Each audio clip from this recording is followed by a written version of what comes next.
It was a busy Saturday afternoon when Kwame decided to visit the supermarket to buy groceries for the week.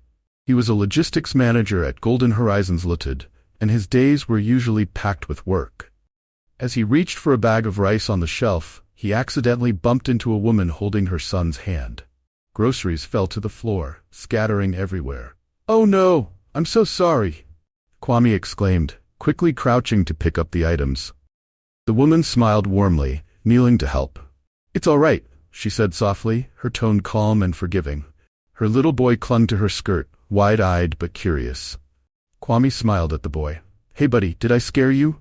The boy shook his head and giggled.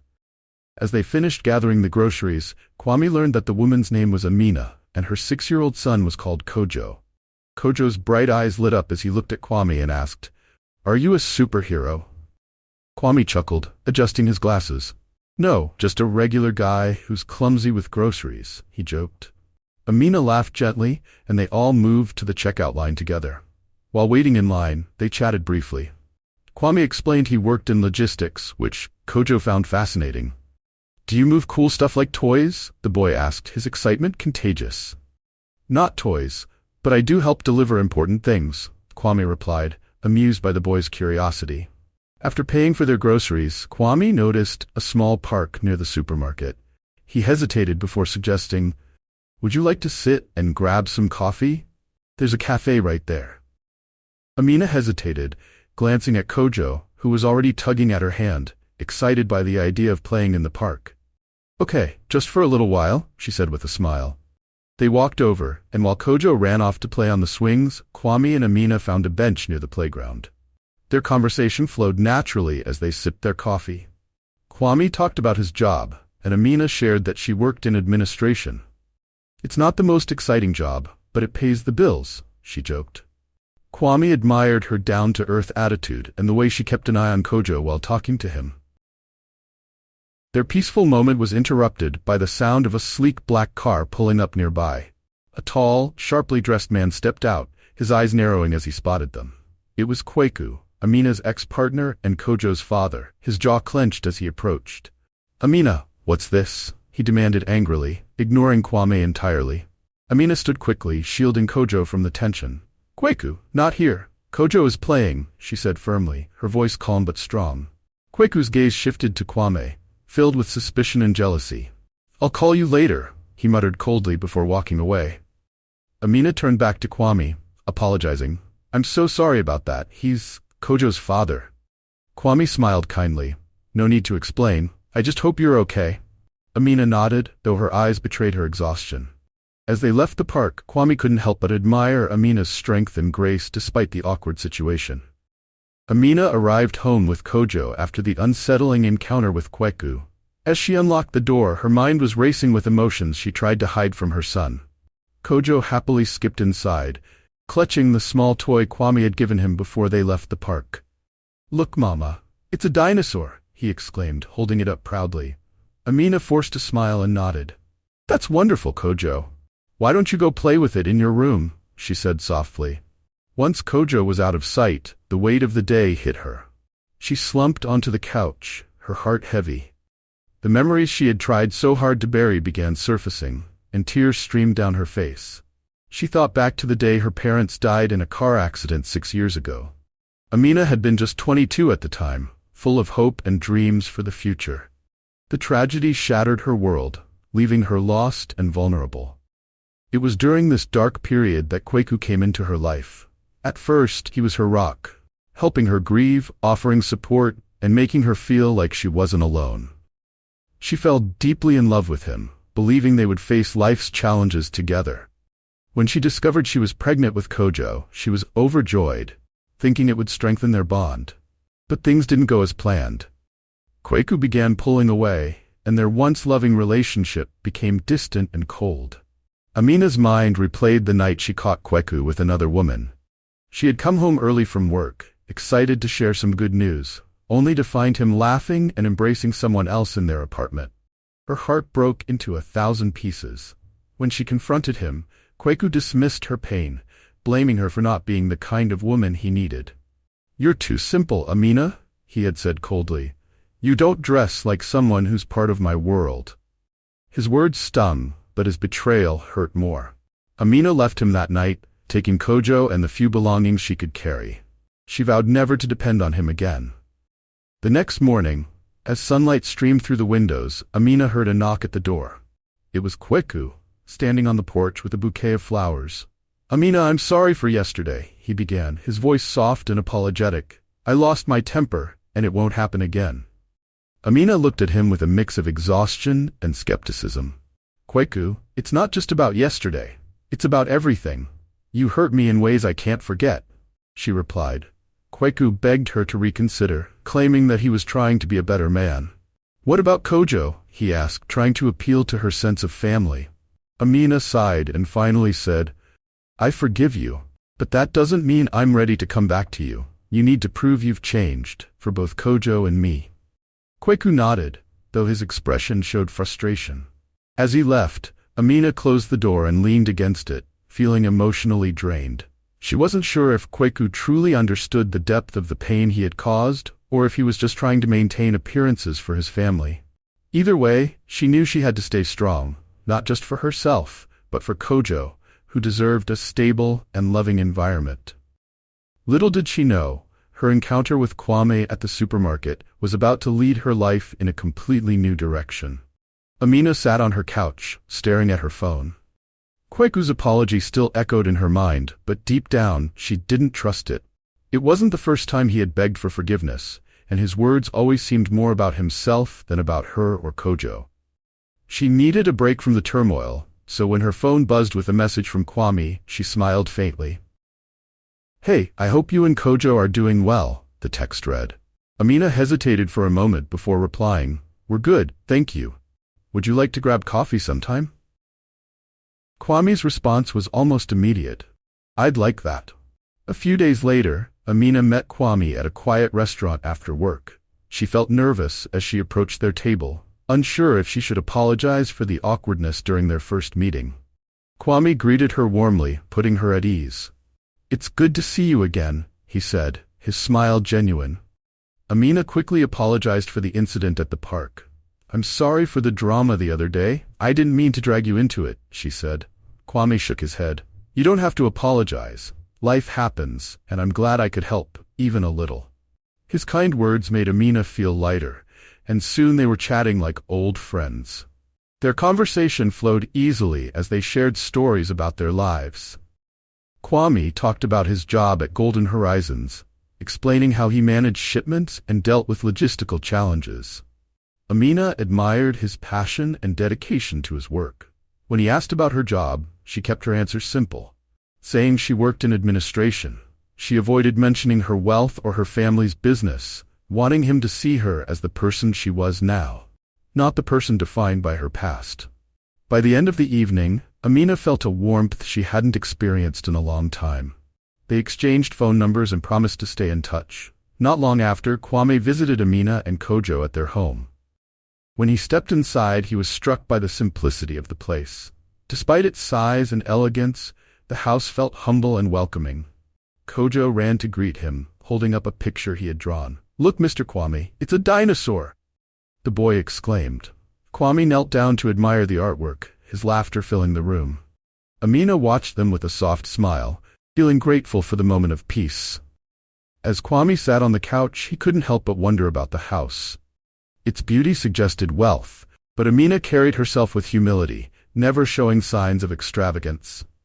Kwame assumed the house might have been a gift from someone like Kweku, but he chose not to ask. What mattered to him was the kindness and warmth that Amina and Kojo brought to his life. Kwame arrived at Amina's home one evening, carrying a small toy he had picked up for Kojo. He was greeted with the excited boy rushing to the door. "Mr. Kwame, you're here!" Kojo beamed as he took the toy and ran off to show his collection. Amina stood in the doorway, smiling softly. "You didn't have to bring him anything, she said. Kwame shrugged, grinning. "I couldn't help it. He's a great kid." She invited him inside, and the two of them settled into the cozy living room while Kojo played nearby. The air was filled with a sense of calm and comfort that Kwame hadn't felt in a long time. As Kojo worked on his homework, Kwame offered to help. He sat beside the boy, guiding him through his math problems with patience and humor. Amina watched from the kitchen as she prepared dinner, her heart swelling at the sight. She hadn't seen Kojo connect so easily with anyone outside of their small circle. Kwame's presence felt natural, as though he had always been part of their lives. By the time dinner was ready, Kojo was proudly showing off his completed homework, and Kwame was all smiles. "I think he's a genius," Kwame said, winking at Amina as they sat down to eat. Over dinner, the conversation took a more serious turn. Amina opened up about her life in a way she hadn't with anyone in years. She shared the story of her parents' tragic car accident and how it had left her feeling lost and vulnerable. "That's when I met Kweku," she said quietly. She explained how Kweku had been her support during that difficult time, helping her find her footing again. But as their relationship progressed, things began to change. Amina described the betrayal she felt when she found him with another woman, and how his hurtful words about her simplicity had broken her spirit. Kwame listened intently, his expression filled with empathy. "You didn't deserve any of that," he said softly. "You're stronger than you realize." As Kwame prepared to leave that evening, he couldn't stop thinking about everything Amina had shared. Her honesty and vulnerability had moved him deeply. On the drive home, he replayed her words in his mind, marveling at her resilience. She had endured so much, and yet managed to remain kind and grounded. He wondered why she had trusted him enough to share such personal details. What had he done to earn her confidence? As Kwame lay in bed that night, he realized that his feelings for Amina were growing stronger. She wasn't just someone he admired, she was someone he wanted to protect and support, no matter what. It was a quiet afternoon when Amina heard a knock at her door. She wasn't expecting anyone, so she was surprised to find Kweku's mother standing on the porch. The older woman wore a warm smile, but her eyes carried a heaviness that Amina hadn't seen before. "May I come in?" she asked politely. Amina hesitated for a moment but stepped aside to let her in. They sat down in the living room, Kojo playing with his toys nearby. Kweku's mother looked around the house and then at her grandson, her face softening. "This is a lovely home, Amina," she began, her tone kind but serious. "I came because I want to talk about my son." Amina's heart sank. She had been expecting this conversation, but that didn't make it any easier. Kweku's mother spoke carefully, acknowledging the pain her son had caused. "Amina, I know Kweku has made mistakes, terrible ones, but I also know he loves you and Kojo. He just doesn't know how to show it," she said. Amina folded her hands in her lap, struggling to keep her emotions in check. "He may love us, but love isn't enough if he doesn't respect me or the life we've built without him," she replied. Kweku's mother nodded, her eyes glistening with unshed tears. "You're right, my dear. But for Kojo's sake, could you give him one more chance? He's trying to change." Amina looked over at Kojo, who was happily playing on the floor, blissfully unaware of the weight of the conversation. She wanted what was best for her son, but she also knew she couldn't go back to a life where she felt unvalued and betrayed. "I can't make promises, Mama," she said softly. "But if Kweku truly wants to change, he'll have to prove it, not just to me, but to Kojo as well." Kweku's mother reached out and placed a hand on Amina's. "Thank you, Amina. That's all I ask. I'll speak to him. He needs to understand what he's lost and what it will take to earn your trust again." Before leaving, Kweku's mother played with Kojo for a while, making him laugh with her playful jokes. Amina watched them, her heart conflicted. She knew Kojo adored his grandmother, and she didn't want to take that relationship away from him. Later that evening, Kweku's mother called her son and told him everything. "You need to take responsibility, Kweku. Amina isn't asking for words, she's asking for actions," she said firmly. Kweku listened quietly, his pride stinging, but knowing his mother was right. He resolved to visit Amina and apologize, hoping it wasn't too late to make things right. The next evening, Amina heard another knock at the door. She hesitated before opening it, knowing who it would be. There stood Kweku, holding a bouquet of roses in one hand and a bag of toys for Kojo in the other.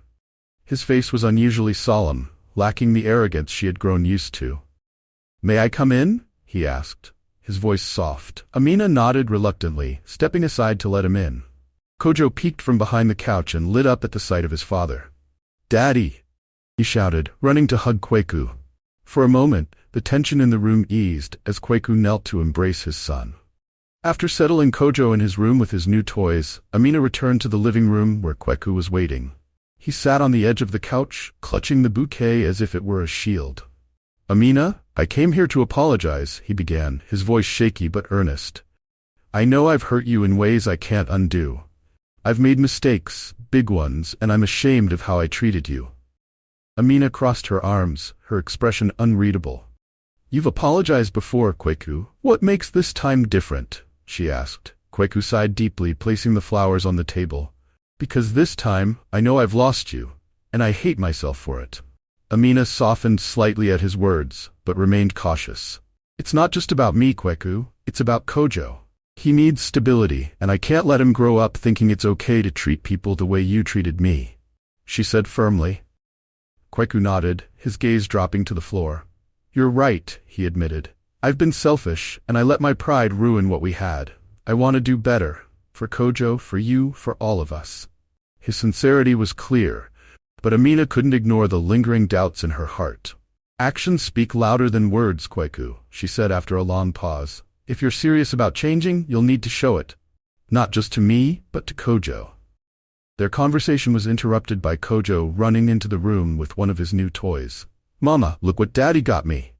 he exclaimed, holding up a shiny action figure. Amina smiled faintly, ruffling his hair. "That's nice, sweetie. Why don't you play with it in your room for a bit?" she said. As Kojo scampered off, Kweku looked at Amina, his eyes filled with guilt. "I know I can't fix everything overnight," he said quietly. "But I want to try. Please, Amina, give me a chance." Amina took a deep breath, her emotions swirling. "We'll see, Kweku," she replied, her voice steady but guarded. "For Kojo's sake, I'll let you visit. But that's all I can promise for now." As Kweku left the house, he felt a small glimmer of hope, but Amina remained rooted in reality. She had heard these promises before, and she wasn't ready to let her guard down. Her priority was protecting herself and Kojo from further hurt, no matter how sincere Kweku claimed to be. In her heart, she knew rebuilding trust would take more than words. It would take time, effort, and a complete transformation. For now, she resolved to keep moving forward, knowing her strength would guide her through whatever came next. A few days later, Kweku arrived at Amina's house again, unannounced. Amina opened the door reluctantly, sensing that something was off. His disheveled appearance and the faint smell of alcohol on his breath immediately put her on edge. "Kweku, what are you doing here?" she asked, her voice firm. He stepped inside without waiting for an invitation. "We need to talk," he said, his tone sharp. Amina glanced at Kojo, who was playing in the living room, and whispered, "Not here. Let's talk outside." She led him onto the porch, closing the door behind them to shield Kojo from the brewing tension. Kweku's frustration bubbled over as soon as they were alone. "How long are you going to keep punishing me, Amina?" he demanded. "I've said I'm sorry. I've done everything I can to make it right." Amina crossed her arms, keeping her composure. "You haven't done everything, Kweku. You've shown up with gifts and apologies, but you haven't taken responsibility for the pain you caused me," she replied. Her words seemed to strike a nerve. Kweku's face darkened, and he took a step closer. "I gave you everything, Amina. I pulled you out of the mess you were in after your parents died. And this is how you repay me?" Amina's eyes widened at his words, anger rising in her chest. "You didn't pull me out of anything, Kweku. I rebuilt my life despite you, not because of you," she shot back. His expression twisted into one of anger and desperation. "You're making me hate myself for what I did, and now you're denying me even this?" he said, his voice rising. He reached for her arm, his grip firm. "You owe me, Amina. Don't forget that." Panic set in as Amina tried to pull away. "Let go of me, Kweku," she said through gritted teeth, her heart pounding. But he didn't release her. Summoning her courage, Amina managed to twist out of his grasp and dart back into the house. She locked the door behind her, her hands shaking as she grabbed her phone. "Kojo, go to your room and lock the door," she said firmly. The boy looked confused, but obeyed. Amina dialed the police, her voice trembling as she explained the situation. Within minutes, the police arrived, taking Kweku into custody. He protested loudly, blaming his behavior on the alcohol, but the officers were unsympathetic. Amina watched from the doorway, her emotions a mix of relief and anger. This was the final straw. She couldn't allow Kweku to disrupt her life or Kojo's safety any longer. The next day, Kweku's parents visited him at the police station. They were horrified by his actions and demanded answers. "Why would you do something like this, Kweku? Haven't you caused enough damage already?" his mother asked, her voice trembling.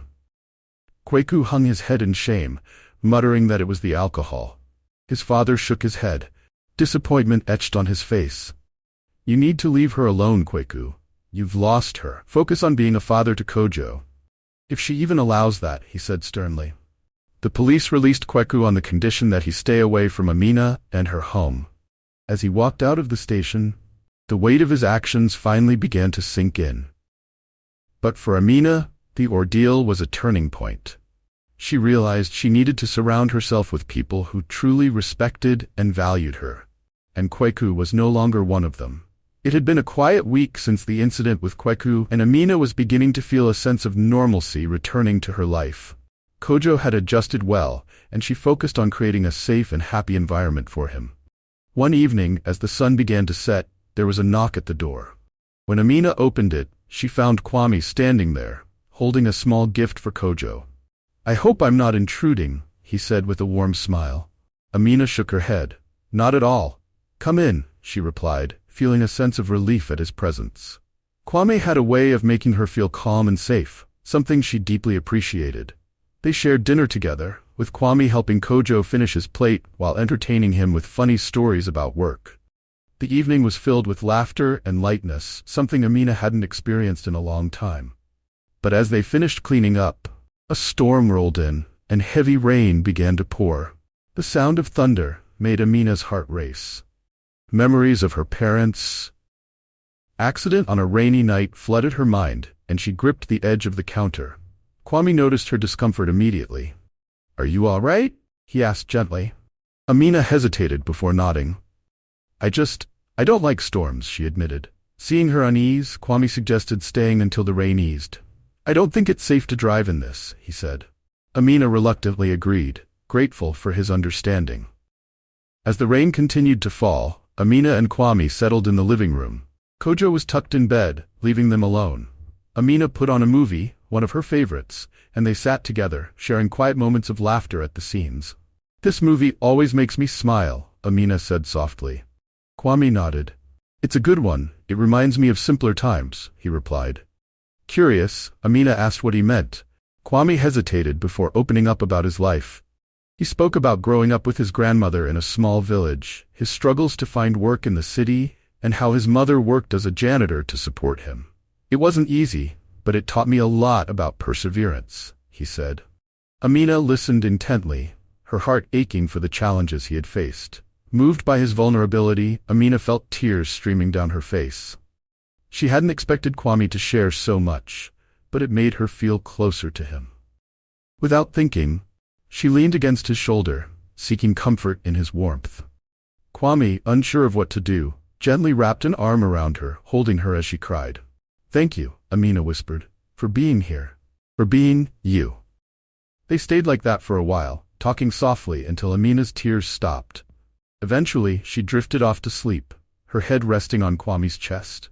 He sat still, afraid to wake her, until the sound of the rain began to ease. Carefully, he carried her to her room, tucking her in and covering her with a blanket. Returning to the couch, he lay down, staring at the ceiling, his mind racing with thoughts about how much he cared for her. The next morning, Amina woke up feeling more rested than she had in weeks. As she stretched and looked around, she realized she wasn't in the living room where she had fallen asleep. Instead, she was tucked under the blankets in her bed. Memories of the night before returned. Kwame comforting her, his quiet strength as she shared her feelings, and how safe she felt in his presence. She hurriedly got up, curious to see if he was still there. When she walked into the kitchen, she found Kwame pouring juice into a glass, while Kojo happily munched on pancakes. "Good morning," Kwame said with a smile. "I figured you might need a bit of a break, so I made breakfast." Amina couldn't help but smile at the scene before her. Kwame and Kojo were chatting like old friends, and the house felt alive in a way it hadn't in years. "Thank you," she said softly, her voice filled with gratitude. "You didn't have to do this." Kwame shrugged, grinning. I didn't mind. Plus, Kojo here is a great breakfast buddy, he joked, earning a giggle from the boy. After breakfast, Kwame offered to take Kojo to school. At first, Amina hesitated, but when Kojo excitedly agreed, she found herself saying yes. Watching them leave together filled her heart with warmth, and for the first time in a long time, she felt a glimmer of hope for the future. Over the next few days, Kwame's actions continued to show Amina how much he cared. He began helping with small tasks, like picking Kojo up from school or offering to fix little things around the house. One evening, while they were all watching a movie together, Kwame built a blanket fort for Kojo, who was delighted by the cozy setup. As they snuggled under the blankets, laughing at the funny scenes, Amina realized how much she enjoyed these moments. Kwame wasn't just kind to her. He treated Kojo with a level of love and care that touched her deeply. Slowly but surely, Amina found herself looking forward to Kwame's visits, and her walls began to crumble. One night, after Kojo had gone to bed, Amina and Kwame sat together on the couch, enjoying the quiet. The conversation turned to their lives, their hopes, and their fears. Amina hesitated before asking a question that had been on her mind. Kwame, do you have feelings for me? She asked, her voice soft but steady. Kwame froze, clearly caught off guard. He looked away for a moment before meeting her gaze. I do, he admitted. I've wanted to tell you for a while, but I was afraid. I didn't want to complicate things or make you uncomfortable. Amina smiled, her heart racing. You should have told me sooner, she said gently. Because I feel the same way. The two shared a quiet laugh, their unspoken feelings finally out in the open. In that moment, Amina felt something she hadn't felt in a long time. Hope, not just for herself, but for the possibility of a future filled with love and happiness. It had been a few weeks since Amina and Kwame confessed their feelings for each other, and their relationship had only grown stronger. One evening, as they sat together after dinner, Kwame turned to Amina with a nervous smile. I'd like you and Kojo to meet my family, he said. Amina's eyes widened slightly in surprise. Are you sure? She asked, her voice gentle but cautious. Kwame nodded. My mom and grandmother mean everything to me. If they meet you, they'll see why I care about you so much. Amina hesitated for a moment, then smiled. Okay, we'd love to meet them. The following Saturday, Amina, Kwame, and Kojo made the trip to Kwame's childhood home in a small village outside the city. The house was modest but full of character, with a well-kept garden and a welcoming atmosphere. As they approached the front door, it swung open to reveal a cheerful elderly woman, Kwame's grandmother. This must be Amina and Kojo, she exclaimed, pulling them into warm hugs. Amina felt an immediate sense of belonging as Kwame's mother joined them, her kind smile putting Amina at ease. You're even more beautiful than Kwame described, his mother said, making Amina blush. Inside, the family shared a hearty meal prepared by Kwame's grandmother, who insisted on serving everyone herself, despite their protests. Kojo was delighted by the attention, chatting animatedly with Kwame's mother about school and his favorite games. As the evening went on, Amina found herself relaxing in the company of Kwame's family. They shared stories about Kwame's childhood, painting a picture of a boy who had always been determined and kind-hearted. He's been through a lot, our Kwame, his grandmother said fondly, but he's always been strong. And now, seeing him with you, I know he's found something truly special. As they prepared to leave, Kwame's grandmother pulled him aside with a twinkle in her eye.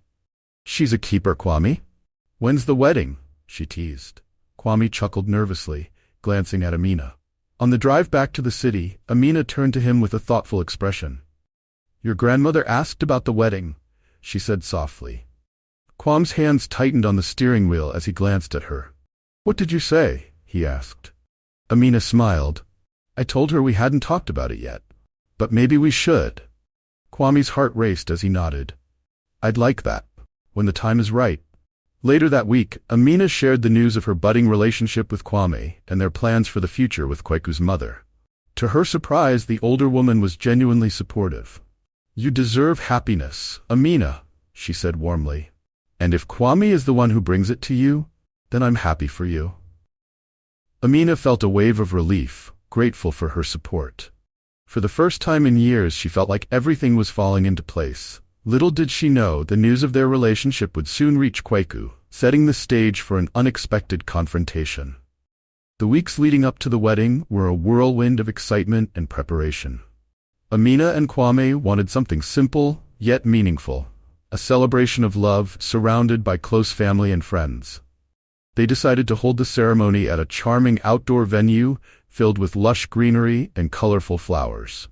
Kojo was thrilled at the idea of being part of the wedding and eagerly helped with little tasks, from handing out invitations to practicing walking down the aisle with a small pillow for the rings. Amina found herself smiling more than ever, feeling a deep sense of peace she hadn't experienced in years.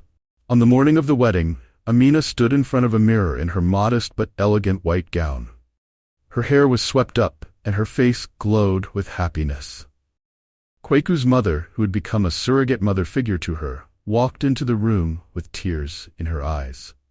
"You look beautiful, my dear," she said softly, handing Amina a delicate necklace that had belonged to her own mother. "This is for you, a little something to remind you of where you come from and how far you've come." Amina hugged her tightly, overcome with gratitude. "Thank you for everything," she whispered. The ceremony was intimate and filled with heartfelt moments. Kwame stood at the altar, nervous but smiling, as Amina walked down the aisle, escorted by Kojo, who proudly carried the ring pillow. Friends and family beamed as the couple exchanged vows, their words filled with promises of love, respect, and partnership. "You've shown me what true love looks like," Amina said, her voice trembling with emotion, "and I can't wait to spend the rest of my life with you." Kwame's response was equally moving, leaving no dry eyes in the audience. As they were pronounced husband and wife, Kojo cheered loudly, running to hug them both. The moment was pure joy. In the distance, Kweku stood watching from the shadows, his expression a mix of regret and acceptance. He had received word of the wedding a few days earlier and had debated whether to attend. Seeing Amina so happy with Kwame and Kojo was bittersweet.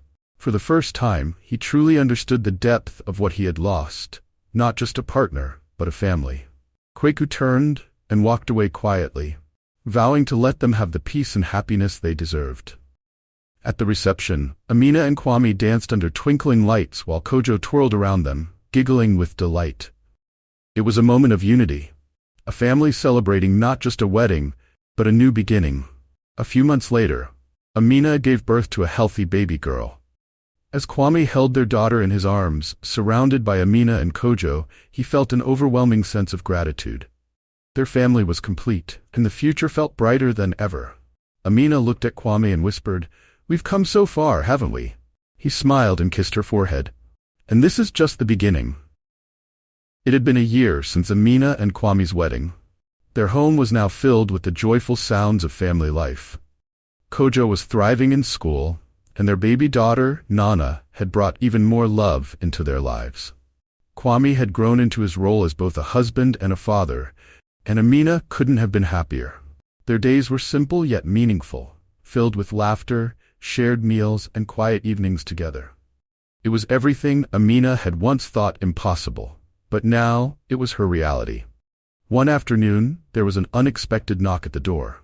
Amina opened it to find Kweku standing on the porch, holding a carefully wrapped gift. He looked different, more subdued, less polished than she remembered. "Amina," he began, his voice low and tentative, "I know I'm the last person you expected to see, but I needed to come." Amina hesitated before stepping aside to let him in. Kojo, who had been playing with Nana in the living room, looked up in surprise. "Daddy?" he said, running to hug Kweku. The moment was bittersweet, a reminder of the complicated bond they all shared. Kweku handed Amina the gift, a small box containing a handmade bracelet for Kojo and a soft pink blanket for Nana. "I wanted to bring something for the children," he explained. Amina nodded, her expression neutral. She gestured for him to sit, and Kwame joined them in the room. Kweku took a deep breath, his gaze shifting between Amina and Kwame. "I came to apologize," he said, his voice trembling. "Not just for what I did last year, but for everything. For the way I treated you, Amina, for not valuing you the way I should have, and for trying to hold on to something I didn't deserve." Amina listened quietly, her emotions a mix of compassion and caution. "Kweku, it took me a long time to move on from the pain you caused," she said gently. "But I've found peace now, Kwame and I have built a life that's rooted in respect and love. Kojo and Nana are happy, and so am I. Kweku nodded, his shoulders slumping as he absorbed her words. I see that, he said, and I don't want to disrupt your lives. I just wanted you to know that I'm sorry, and that I'm trying to be better, for Kojo, and for myself. As Kweku stood to leave, Kwame extended his hand. It takes courage to admit your mistakes, he said. I hope you find what you're looking for. Kweku shook his hand gratefully, a hint of relief in his expression. Before he walked out the door, he turned back to Amina. Thank you, he said softly, for everything. Amina watched him go, feeling a sense of closure she hadn't realized she needed. She turned to Kwame, who wrapped an arm around her shoulders, pulling her close. You okay? He asked. Amina nodded. Yes, for the first time I really am. Later that evening, as the family sat together on the couch, Amina glanced at the photo hanging on the wall, a picture of her, Kwame, Kojo, and Nana, taken just a few weeks earlier. It was a symbol of everything they had overcome and everything they had built together. Kweku's visit had reminded her of the importance of forgiveness, not just for others, but for herself. She had found love, not in grandeur or perfection, but in humility, respect, and the quiet moments that made life beautiful. As she leaned her head against Kwame's shoulder, she thought of the lessons she had learned. True love is not about possessions or appearances. It's about cherishing the people who see you for who you truly are. If you enjoyed Amina and Kwame's journey, don't forget to subscribe to our channel for more inspiring stories of love, resilience, and second chances.